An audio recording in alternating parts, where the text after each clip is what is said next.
남순아? 엄마? Ternyata Bunggu tidak bisa menolak Namsun karena ia mendengar wanita muda itu ingin membuat foto paspor. Hal tersebut mengingatkannya kepada putrinya. Ia pun rela membuka studionya kembali untuk Namsun. Namun tiba-tiba Namsun mendapatkan telepon dari Haesik jika orang yang telah menipunya ditangkap oleh polisi. Jadi paspor Namsun bisa kembali. Maka dari itu Namsun pun tidak jadi berfoto. Ia lalu meminta maaf kepada Bunggu dan pergi dari sana. Dan setelah Namsun pergi, barulah Bunggu merasakan sesuatu. Ia mencoba mencari wanita muda itu lagi, namun sayang tidak ketemu. 저기 학생! Lalu, Namsun langsung pergi ke kantor polisi. Sayangnya, hanya paspor yang bisa Namsun terima karena uang Namsun sudah habis terpakai. Kecuali Namsun menggugat penipu itu. Dan pada saat itu juga, datanglah seorang wanita yang juga ingin menuntut Namsun karena suaminya terluka parah akibat Namsun melemparnya. Haesik dan polisi wanita di sana tentu tidak mempercayainya. Bagaimana bisa seorang wanita melempar pria hingga terpental sangat jauh? Tapi, Namsun malah mengakuinya. Ia berkata jika ia memang melakukannya. Ia mendorong pria tersebut. Ia akan menerima tuntutan dari wanita itu dan membayar biaya rumah sakitnya. Tapi ia melakukannya karena suami wanita itu yang mendorong temannya terlebih dahulu. Suami wanita itu yang lebih dulu memukul. Maka jika dibiarkan, Namsun takut temannya akan terluka. Dan untungnya ia juga hanya memakai satu jari saja. Jika dua jari, suami wanita itu bisa mati. Setelah itu, Namsun pun pergi dari sana. 노래라도 부르면서 갈까? Haesik heran mengapa wanita sekurus Namsun bisa melakukannya. Namun setelah melihat video amatir dari orang-orang di taman di mana Namsun bisa mengangkat batang pohon yang besar, barulah Haesik sadar jika semua perkataan Namsun memang benar. Apalagi Namsun pernah melihat celana pendek hijau miliknya. Sementara itu, ibu Namsun, Geumjo, bertemu dengan Ryu Seo di sebuah klub orang-orang kaya. Mereka berdua agak dikucilkan karena hanya mereka berdua yang terlahir bukan dari orang kaya, sehingga mereka berdua harus merintis terlebih dahulu. Dari sana, Geumjo pun akhirnya akrab dengan Seo. 자주 봅시다. Sementara itu di rumah, Hwaja mengundang teman-temannya makan di rumah. Mereka bukan teman-teman biasa, melainkan para preman. Mereka tidak hanya makan dengan rakus, tapi juga membicarakan rencana mereka. Hwaja berkata jika ia akan merubah rencananya. Ia ingin menjadi putri keluarga ini dan menguras hartanya Geumjo. Dan masalah putri kandung Geumjo, ia ingin teman-teman premannya menghabisi Namsun. 없애자. 살인이라도 화장계야? Lalu suatu hari, nenek Namsun, Junggan, terlibat masalah dengan seorang preman. Rupanya preman itu tidak terima jika mobil barunya dirusak karena seseorang. Junggan kemudian mengaku jika dialah yang telah merusak mobil tersebut karena mobil itu telah menghalangi parkir mobilnya dan preman itu malah mengata-ngatainya. Junggan lalu mengenalkan dirinya kepada pihak polisi. Rupanya di kalangan polisi, Junggan sangat terkenal dengan kekuatannya sehingga tidak ada satu polisi pun yang berani macam-macam dengan Junggan. Sewaktu muda, nenek Namsun ini pernah berkelahi melawan para preman-preman seorang diri. Bahkan saat itu, ia baru saja melahirkan.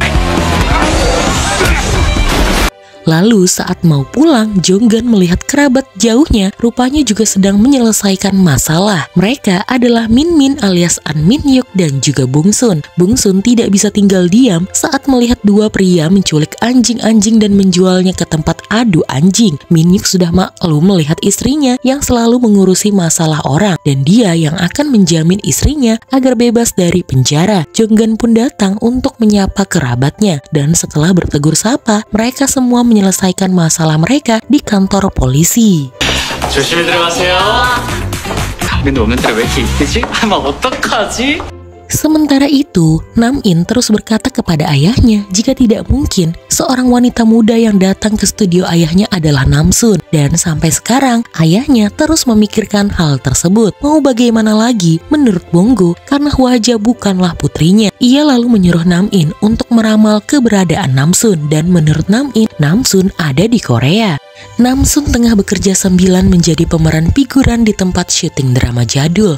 Ia dipukuli dan tanpa ekspresi, Namsun ceritanya berteriak kesakitan karena sedang disiksa. Lalu saat makan siang, Namsun tidak terima karena diberi makanan budak. Padahal sepenglihatannya Pak Sutradara dan pemain lainnya makan makanan yang enak-enak. Ia lalu meminta makanan yang ada di sana dan mendorong truk makanan itu tepat di hadapan yang lainnya untuk ia bagikan kepada pemeran figuran yang lainnya.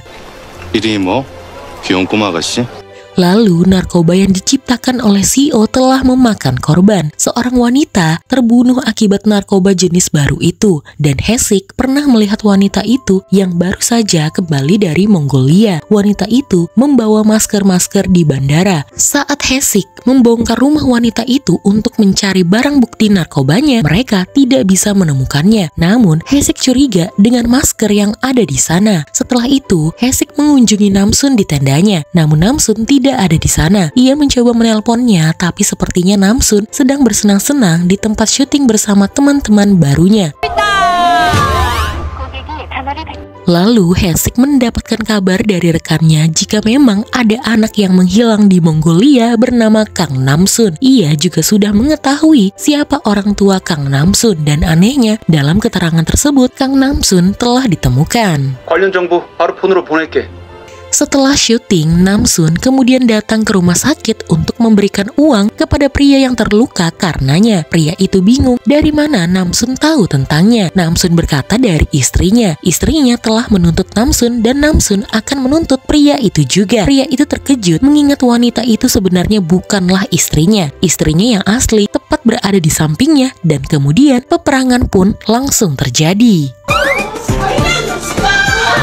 Pada saat mau pulang dari kejauhan, Namsun melihat tenda-tendanya telah dihancurkan oleh segerombolan para preman. Preman-preman ini adalah kawan-kawannya Hwaja. Namsun bergegas pergi ke taman dan meminta preman itu untuk segera mendirikan kembali tenda-tendanya. Jika tidak, Namsun akan membunuh mereka semua. Preman itu pun langsung tertawa melihat Namsun yang hampir menangis setelah memaki mereka. Dan preman buntal itu malah memancing kemarahan Namsun, sehingga kemudian Namsun langsung mengangkat preman buntal itu ke atas hingga membuat Hwaja yang dari kejauhan melihat hal tersebut sangat tercengang. Preman-preman yang lainnya langsung ngacir dan takut dengan Namsun. Tapi Namsun dengan cepat mengejar mereka dan menghajar satu persatu. Bahkan anjing yang mereka bawa pun takut dengan Namsun.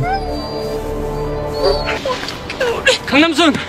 Hesik pun datang terlambat setelah mendapatkan kabar dari kantor. Namsun sedih melihat rumahnya hancur berantakan. Di mana lagi ia bisa tidur? Teman-teman pengemis Namsun terpaksa mencari tempat tinggal lagi dan meminta Hesik untuk menjaga Namsun. Hesik kemudian mengajak Namsun pergi dari sana. Namsun kemudian menahan tangan Hesik karena ia bingung ia mau dibawa kemana. Rupanya Hesik membawa Namsun ke rumahnya. Di sana Hesik menyuruh Namsun mandi dan meminjam bajunya. Pada saat Namsun mandi, Hesik menelpon Gemjo, ibunya Namsun. Ia bertanya apa benar Gemjo telah kehilangan putrinya di Mongolia dan apakah ia sudah menemukannya. Gemjo berkata jika ia belum menemukan putrinya. Hesik kemudian berkata sepertinya gadis yang berada di rumahnya sekarang adalah putrinya Gemjo, Kang Namsun.